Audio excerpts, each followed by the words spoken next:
Hey everybody, welcome to day 32 of 100 Days of Practice. I'm calling this edition Mind the Gap. Now, the gap I'm referring to is something that is usually unintentionally developed by trumpet players, and they discover that there is a gap between their fastest comfortable single tongue and their slowest comfortable double tongue and triple tongue. So ideally, instead of a gap, you'd be able to develop a wide area of overlap between your fastest single tongue and your slowest double and triple tongue. So at this point you might be asking, why is this such an important topic? And I think it comes down to the fact that many players have a problem with this and don't even really realize it.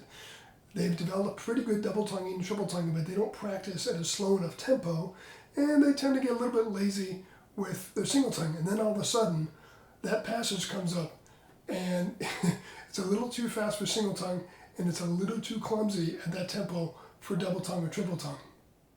So how do we develop this big overlap between our fast single tongue and our slow double and triple tongue? Well, I think a great starting point is to focus on slow multiple tonguing, and we can use Clark technical studies for that purpose. Let's do the first study, but first let's do it slurred.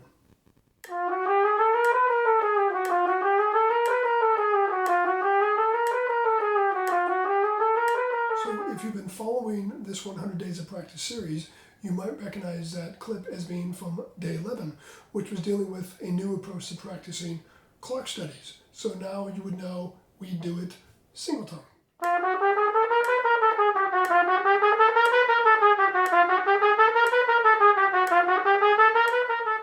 So when I'm single tonguing, I'm trying to emulate the smoothness and connectedness of my slurred approach.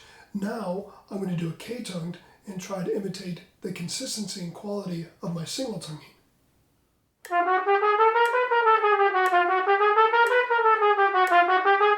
And now I'm going to do it double tongue. So it's quite a slow tempo for double tongue, but I'm taking the same approach of trying to emulate my consistency and quality of tonguing when I'm single tonguing. Because let's face it, all of us probably sound best single tonguing at a comfortable tempo.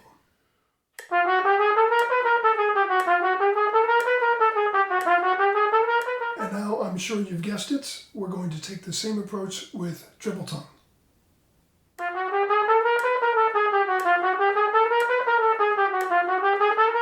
Of course, this approach to practicing can be applied to any or all of the Clark technical studies. So take the second study, for example. Here it is in everybody's favorite key of F sharp, just doing it single-tongued, double-tongued, and triple-tongued.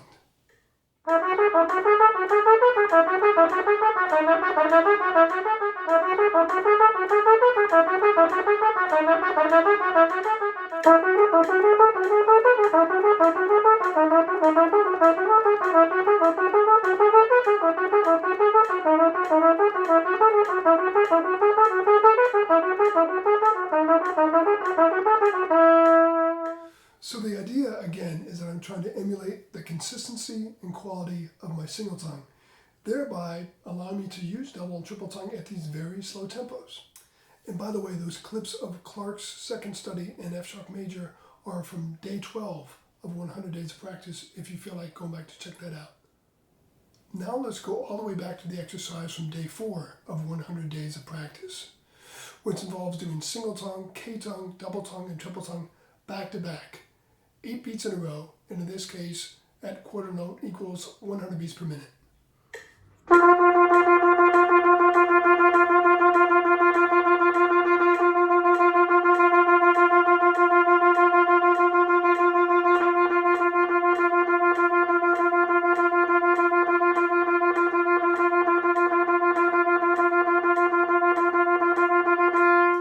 So as you can see, those are some approaches of bringing our double and triple tongue down to the level, so to speak, at least speed-wise, of our single tongue and trying to really develop consistency and agility.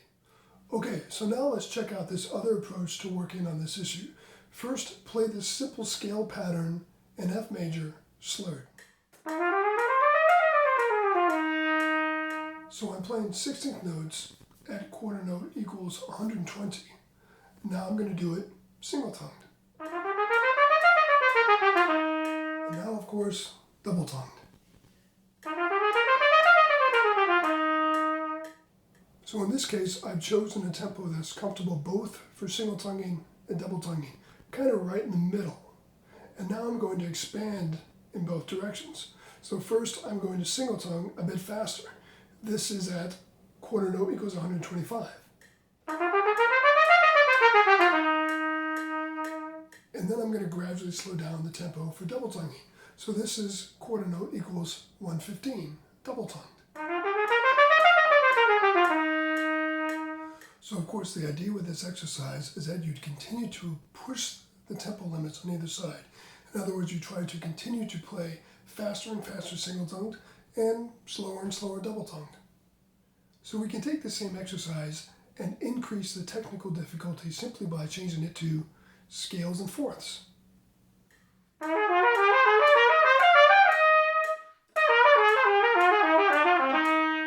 So due to the increased technical difficulty, I've changed the tempo to quarter note equals 110.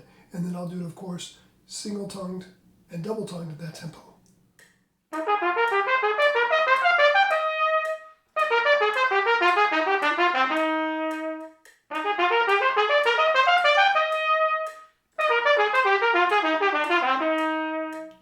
And following the same pattern, now let's do it single tongued at quarter note equals 115.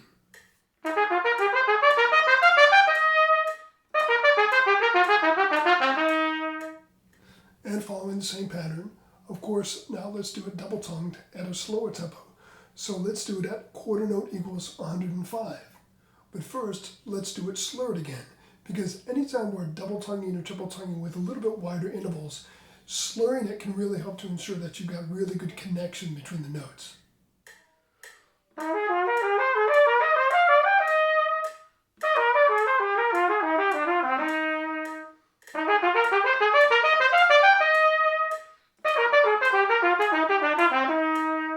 And of course, this is just the beginning of the process. You'd want to continue pushing for faster tempos while single tonguing and slower tempos while double tonguing, or triple tonguing as the case might be.